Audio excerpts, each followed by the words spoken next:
convido você então para abrir sua Bíblia comigo, em Mateus capítulo 5. Mateus capítulo 5, versos de 1 a 3, é o texto que vamos expor nesta noite com a graça de Deus. Mateus 5, de 1 a 3.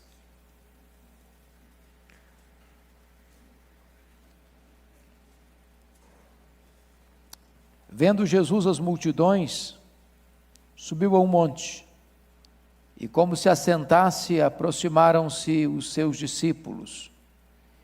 E ele passou a ensiná-los, dizendo: Bem-aventurados os humildes de espírito, porque deles é o reino dos céus.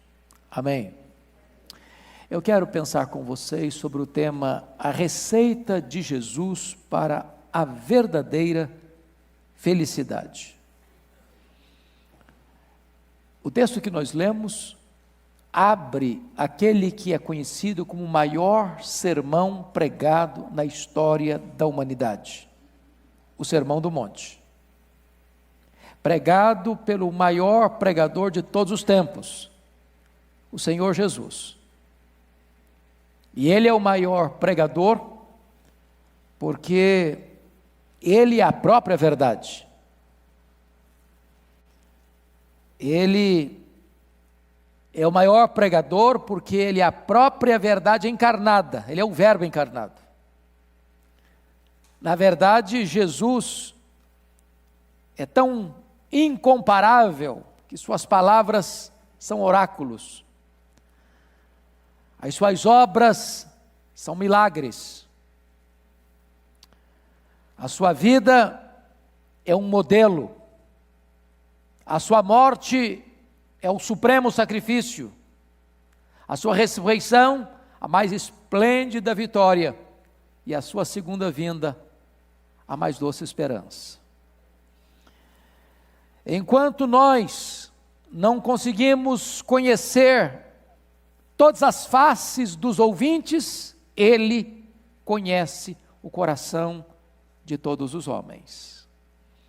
Jesus, sendo o maior pregador de todos os tempos, o supremo pregador, ele está absolutamente qualificado para tratar conosco sobre a verdadeira felicidade.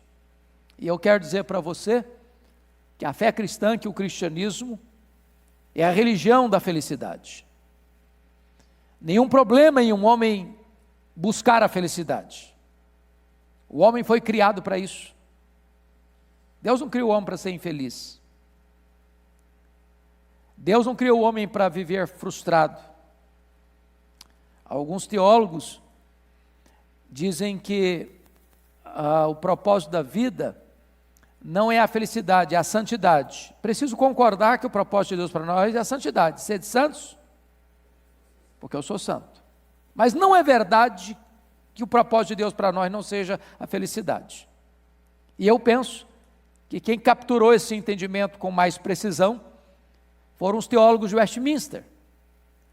Quando reunidos no século XVII, na abadia de Westminster, em Londres, na Inglaterra, fizeram uma pergunta. E a pergunta foi esta: qual é o fim principal do homem? E eles responderam: o fim principal do homem é glorificar a Deus e gozá-lo para sempre. Aí eu preciso concordar com o pregador americano John Piper, quando ele diz que o meu e o seu problema não é a busca da felicidade. Absolutamente não. O nosso problema é contentar-nos com a felicidade pequena demais, limitada demais, terrena demais, passageira demais, superficial demais, quando Deus nos criou e nos salvou para a maior de todas as felicidades, a felicidade de conhecê-lo, de amá-lo, de fruí-lo, de vivermos para a glória dEle. Então o Senhor Jesus Cristo está aqui abrindo para nós o caminho para esta verdadeira felicidade. Onde ela está? No dinheiro? No sucesso? Na fama? nos prazeres, nas conquistas, na cultura, no reconhecimento, no aplauso dos homens? Onde está a felicidade? Como encontrá-la? O grande sábio Salomão, no seu período de crise existencial, ele escreve o livro de Eclesiastes. E no capítulo 2 deste livro, ele faz uma jornada na busca da felicidade. E ele procurou a felicidade em primeiro lugar no álcool. Achou que a felicidade estava no fundo de uma garrafa. Desiludido, procurou a felicidade na riqueza. Tornou-se um homem riquíssimo, uma fortuna colossal, mas não encontrou a felicidade lá. Então ele partiu para as aventuras, tendo 1000 mulheres, entregando-se às delícias dos prazeres carnais, mas frustrou-se novamente. Então procurou a felicidade na fama, no sucesso, e tornou-se um homem reconhecido em seu tempo como o mais sábio, o mais culto, o mais rico, o mais famoso. E ao final desta procura, descobriu que tudo isso não passava de bolha de sabão, de vaidade, só colorido, mas nenhuma consistência, nenhum conteúdo. Onde está a verdadeira felicidade? Então, é sobre esse assunto que eu quero conversar com você, à luz do texto que nós acabamos de ler. Primeiro ponto é que a verdadeira felicidade é um grande paradoxo aos olhos do mundo, irmãos. Um grande paradoxo. Porque a verdadeira felicidade é abraçar o que o mundo repudia e repudiar o que o mundo aplaude. Se não, vejamos, Jesus diz: feliz é o pobre, feliz é o que chora, feliz é o manso, feliz é o que tem fome e sede de justiça, feliz é o misericordioso, feliz é o puro de coração, feliz é o pacificador, feliz é o perseguido por causa da justiça. Se você parar para perceber, esses valores estão completamente esquecidos e completamente hostilizados por esse mundo. Feliz é o soberbo, feliz é o durão, feliz é aquele que luta pelos seus direitos e até usurpa o direito do outro. Feliz é o que bebe todas as taças dos prazeres. Feliz é aquele que não sofre perseguição, mas produz perseguição. Portanto, a proposta de Jesus, da verdadeira felicidade, é a proposta que não está ligada aos valores que este mundo aplaude. Se você quer ser verdadeiramente feliz, você não deve ler a receita do mundo. Você deve seguir a norma de Jesus. Segunda coisa, a verdadeira felicidade não está nas coisas externas, mas nas realidades internas.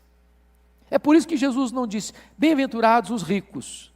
Eles têm coisas, eles têm posses, eles têm bens, eles têm fortunas, eles têm propriedades. Mas a riqueza, a verdadeira riqueza, não é aquela que está nas coisas que você toca,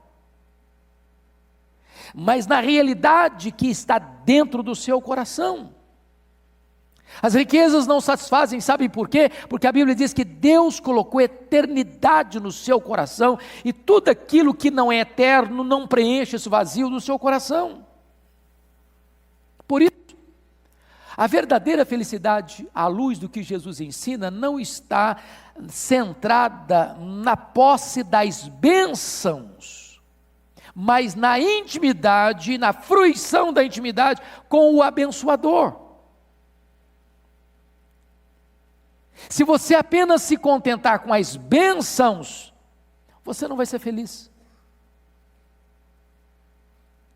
Porque na verdade a fonte da felicidade não está no que você recebe, está na relação plena, íntima e abundante com aquele que doou a você todas as coisas. Por isso, amados irmãos, a verdadeira felicidade consiste em desfrutar da plenitude de Deus. Ele é o sol, Ele é o escudo, Ele é a herança, Ele é a fonte, Ele é a rocha, Ele é a alegria, Ele é a esperança, Ele é tudo para nós. Terceiro, a verdadeira felicidade não é uma promessa para o futuro, mas uma realidade para o presente. Notem comigo que Jesus não disse: bem-aventurados serão os humildes de espírito, bem-aventurados serão os pobres de espírito, bem-aventurados são. Em outras palavras, o projeto de Deus para você e para mim é que você e eu sejamos felizes agora. Às vezes nós ouvimos uma espécie de pregação onde a vida cristã aqui é gemido, é choro, é lamento, é tristeza, é abatimento, mas tem uma felicidade lá esperando a gente no futuro, na eternidade. Então lá nós vamos ser felizes. Aqui não, aqui você vai sofrer, aqui você não vai ser feliz, aqui você vai gemer mesmo, e passa essa ideia de que a felicidade está adiada para a eternidade.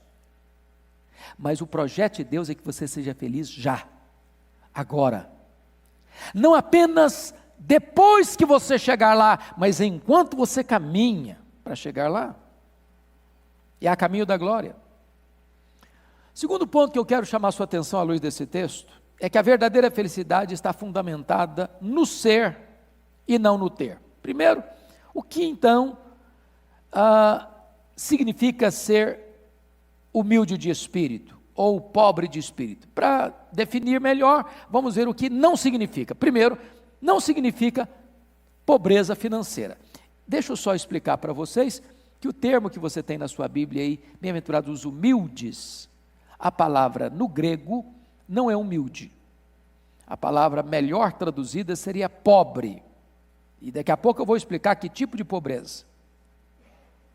Então, me permitam a partir de agora não usar a expressão humilde de espírito, mas usar a palavra pobre para que você entenda onde esse texto quer chegar. Então não é feliz, a felicidade não significa pobreza financeira. Jesus está dizendo, bem-aventurados os pobres, no sentido de pobreza financeira. Foi Francisco de Assis quem começou com essa ideia, de que a felicidade está em você abrir mão dos bens, abrir mão da sua casa, abrir mão do seu conforto, abrir mão das propriedades, e você então ir para um mosteiro, ou viver um voto de pobreza, porque é assim que você encontraria felicidade. Isso é bobagem, isso é bobagem. Isso não tem nenhum amparo na Escritura. Sabe por quê? A pobreza em si não é um bem, assim como a riqueza em si não é um mal. A pobreza financeira pode ser fruto até mesmo da obra do diabo, ou da exploração, ou da ganância, ou da preguiça. Então Jesus não está dizendo que feliz é o pobre, financeiramente falando. Ele não está falando disso. Ele não está tratando desse assunto. Segundo, ser pobre de espírito não significa ter uma vida espiritual pobre. Ou seja, Jesus não está elogiando aqueles que são espiritualmente pobres, descuidados, com a sua vida espiritual, pobre em santidade, pobre em piedade, pobre em conhecimento, pobre em amor, pobre em fé, pobre em ações de caridade, pobre em boas obras. Jesus julgou com severas palavras a igreja de Laodiceia, que se dizia rica, e Jesus, não, você é pobre, miserável, cega, nua. Jesus não elogia a igreja, ao contrário. Terceiro, ser pobre de espírito não significa pobreza de autoestima. Você conhece gente assim? Eu sou um coitadinho, tadinho de mim, eu sou tão fraquinho, eu não consigo fazer nada, eu não tenho dom nenhum, na verdade eu sou um zero à esquerda. E você começa a se diminuir, você começa a se achatar. Isso não é virtude, isso é defeito, isso é pecado. Essa é a atitude lá dos espias de Israel, que olharam para os gigantes e disseram, não, lá, eles são gigantes, nós somos gafanhotos. Aos nossos olhos, nós somos gafanhotos. Então preste atenção nisso, quando você está se diminuindo com quanto à autoimagem, você está criticando o Criador, porque Deus não errou o projeto. Então Jesus não está falando disso, que pobreza, bem-aventurados os pobres, é ser pobre de autoestima. Mas então o que significa? O que significa? Primeiro, ser pobre de espírito, irmãos, é a base para as outras virtudes. Jesus começa lançando esse alicerce. É impossível você pensar nas outras virtudes decorrentes das bem-aventuranças se você não começar por este alicerce, por esta base. Pobre de espírito, humilde de espírito. Se Jesus começasse, por exemplo, bem-aventurados os limpos de coração, estaríamos perdidos. Não dá para nós.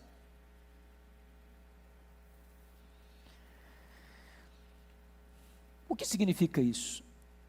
O começo da bem-aventurança é quando você reconhece que você precisa se aproximar de Deus de mãos vazias,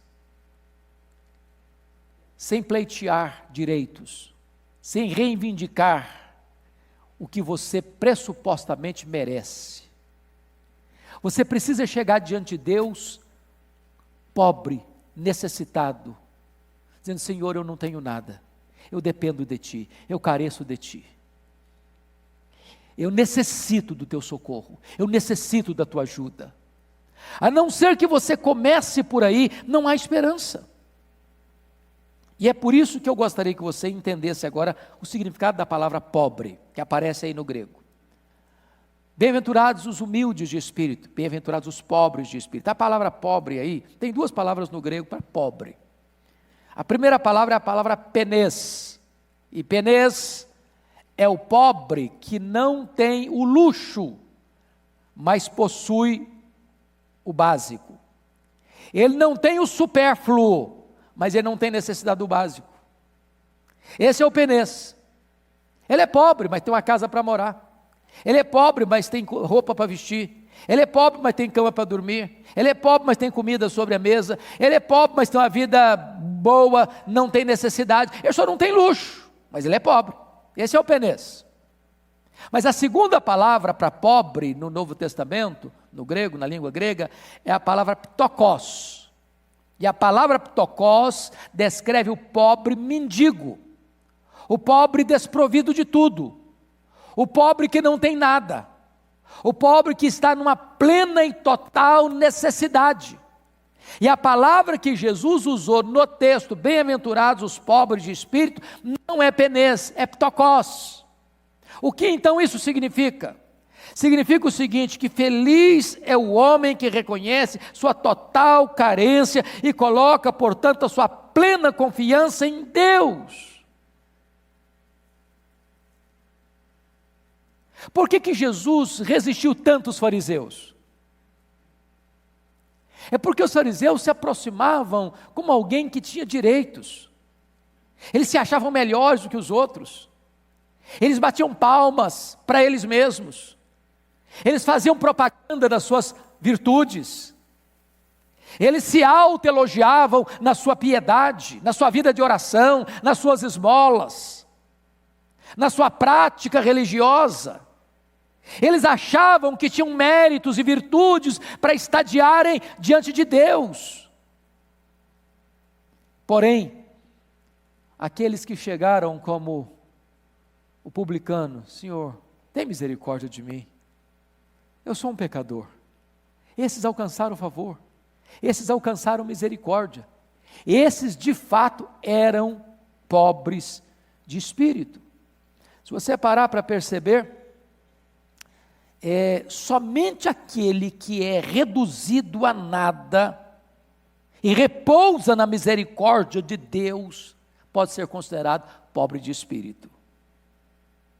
É a atitude que Moisés teve: Senhor, quem sou eu? Eu nem sei falar. É a atitude que Isaías demonstrou: ai de mim, Senhor, eu estou perdido. É a atitude que Pedro demonstrou: Senhor, eu sou um pecador, afasta-te de mim. É a atitude que Paulo demonstrou: miserável homem que eu sou.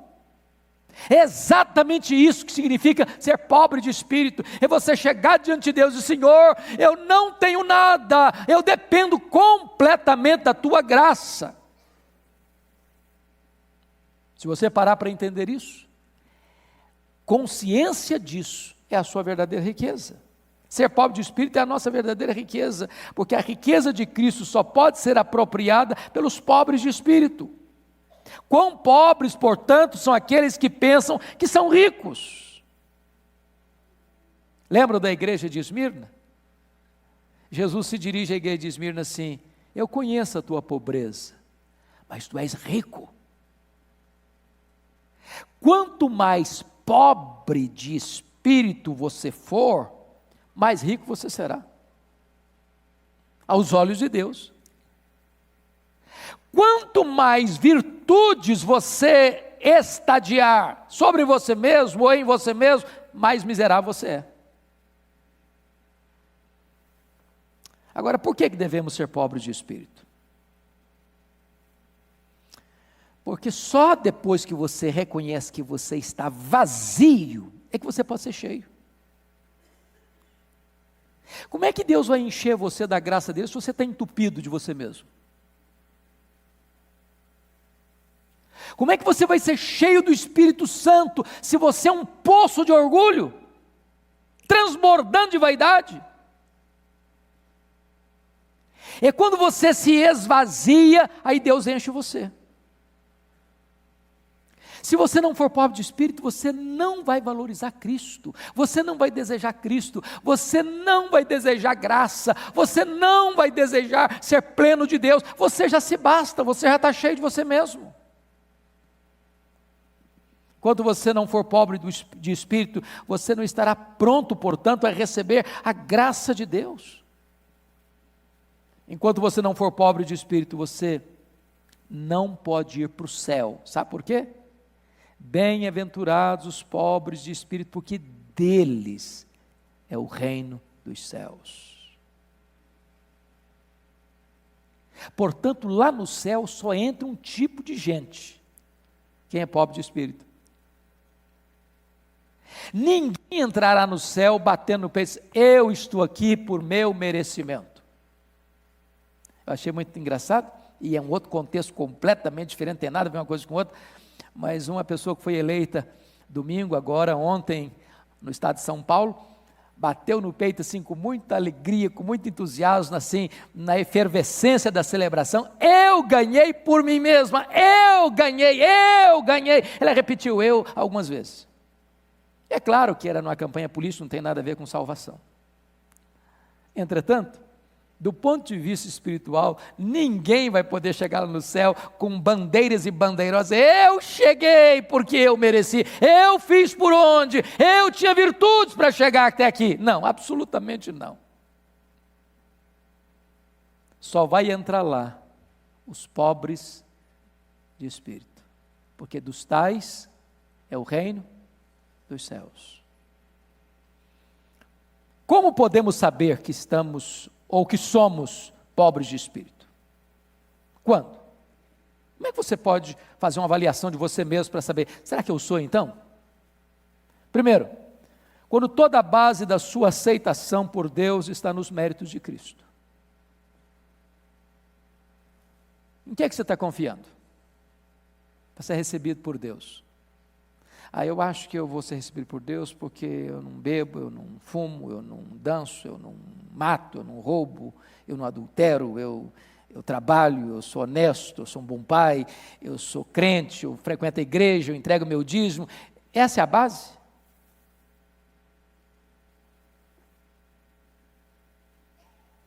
Se você reconhece que você depende totalmente da graça de Deus, da graça do Senhor Jesus Cristo, para você se aproximar de Deus, e você só pode se aproximar dele pelos méritos de Jesus, então você pode ter certeza: você é pobre de espírito.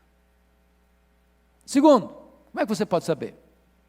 quando o seu coração estiver desprovido de toda e qualquer vaidade.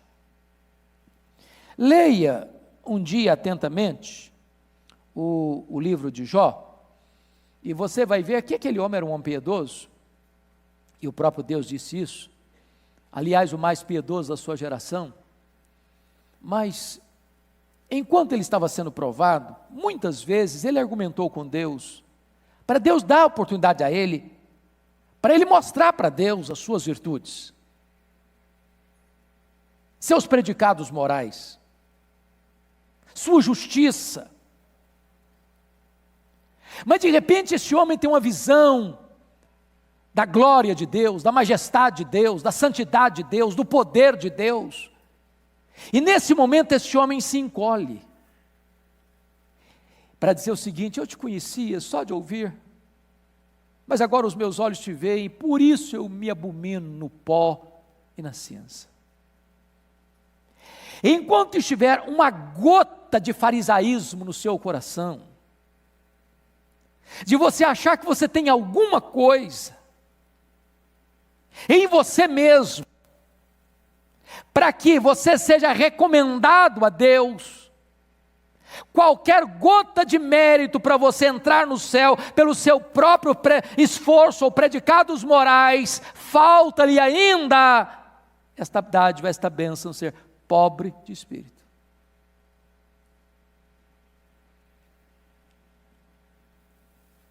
Quais são os motivos para nós sermos pobres de espírito?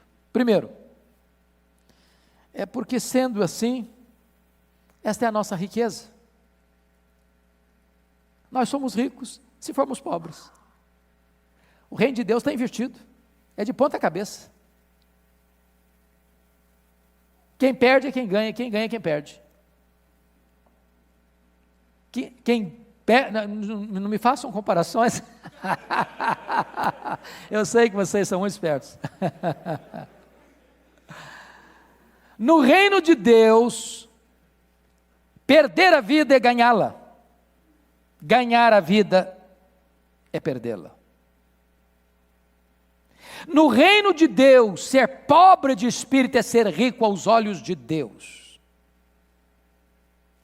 No reino de Deus, ser cheio de si é ser plenamente miserável, pobre, cego e nu.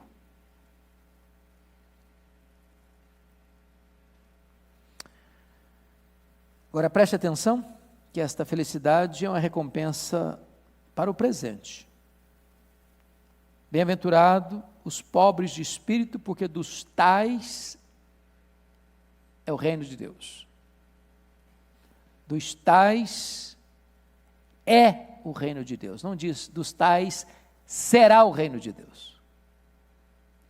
E aqui está uma gloriosa verdade, meus amados irmãos, de que o céu, embora ainda não usufruído na sua plenitude agora, mas ele já pode ser nosso agora. Isso significa que você pode ter certeza da sua salvação.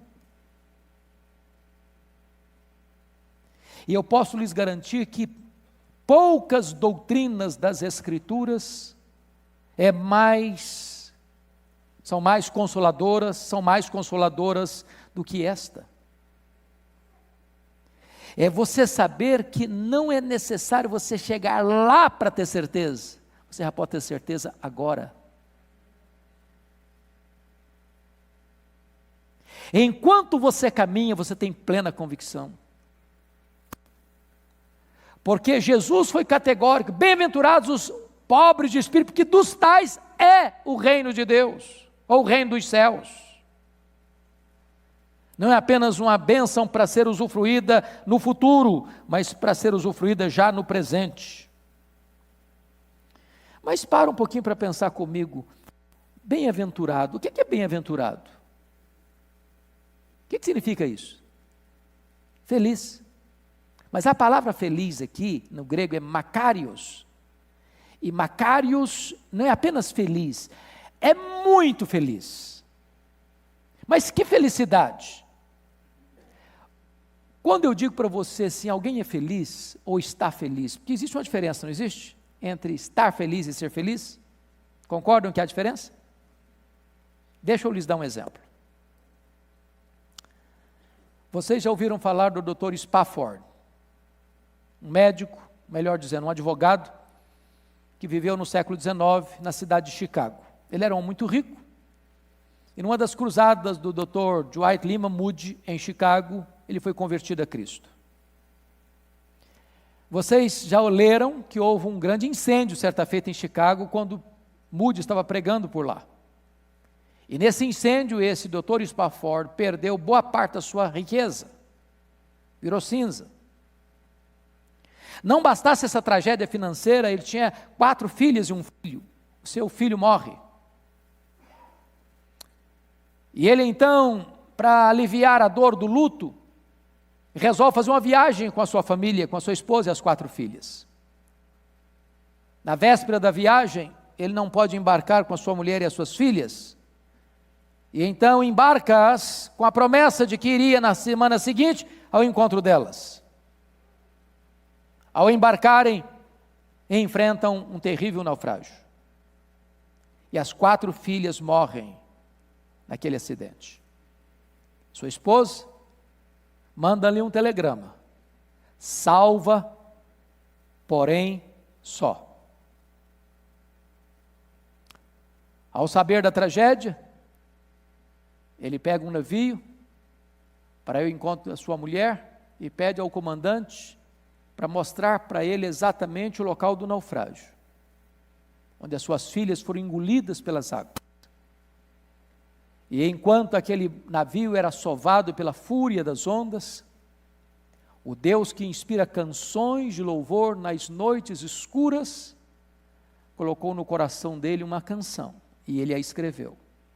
E nunca mais escreveu qualquer outra, apenas esta.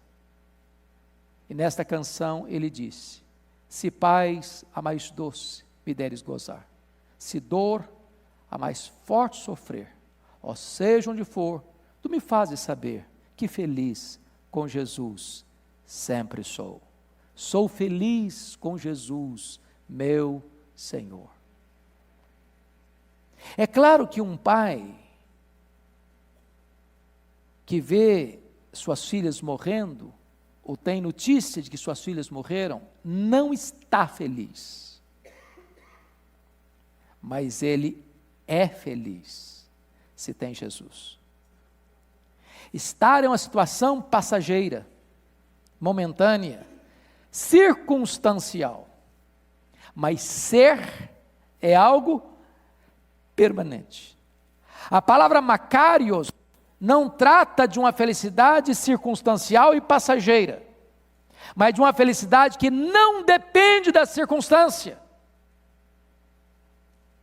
Não é estar feliz, é ser feliz. Então não importa o problema que você esteja vivendo, seja de saúde, seja financeiro, seja familiar, seja no casamento, seja no trabalho, seja de qualquer ordem. Se você é pobre de espírito, você é feliz.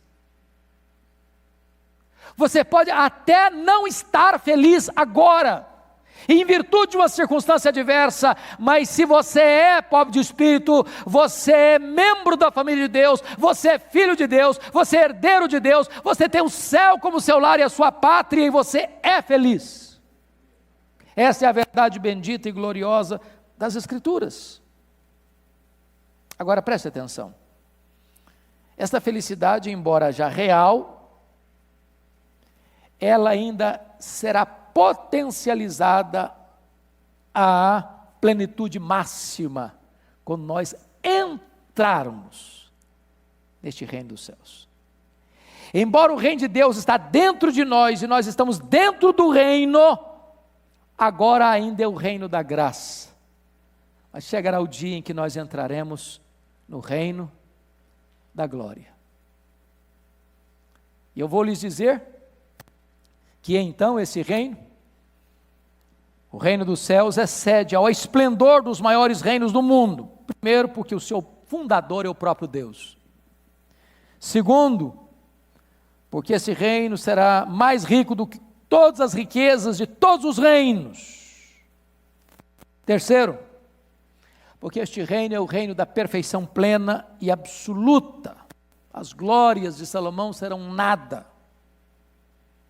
Eu acho que os palácios dos sheiks, dos Emirados Árabes, serão palhoças. Porque este reino excede em segurança, nada contaminado, entrará lá nenhuma maldição. Porque este reino excede...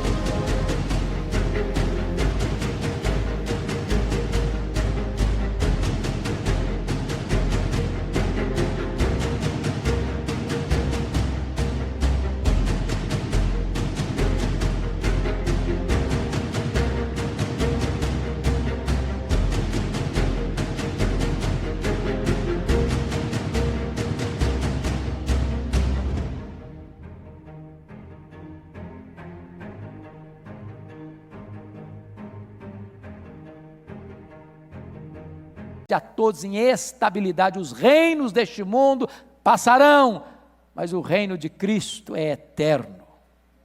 Eterno. E a você, que é pobre de espírito, pertence esse reino. Eu quero orar com vocês. E fazendo uma pergunta agora pessoal: você já recebeu esse reino? Você já é pobre de espírito? Você tem em Cristo a sua maior alegria? O que eu acho curioso é que quando Jesus pregava essas coisas, não foram os fariseus que se consideravam ricos em méritos, nem os zelotes que sonhavam com o estabelecimento do reino com sangue e espada, mas foram os publicanos, desprovidos de qualquer justiça própria e carentes completamente da graça, foram os primeiros a entrar neste reino. E Jesus disse: muitos últimos serão os primeiros, e muitos primeiros serão os últimos. Quem somos nós nesta noite? Vamos ficar em pé? Vamos orar.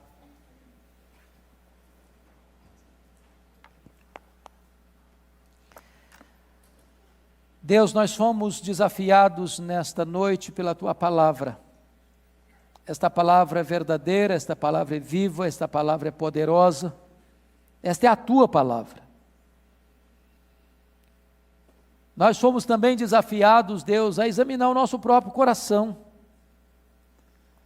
E nós te pedimos: tem misericórdia de nós, não deixe o nosso coração nos enganar. Se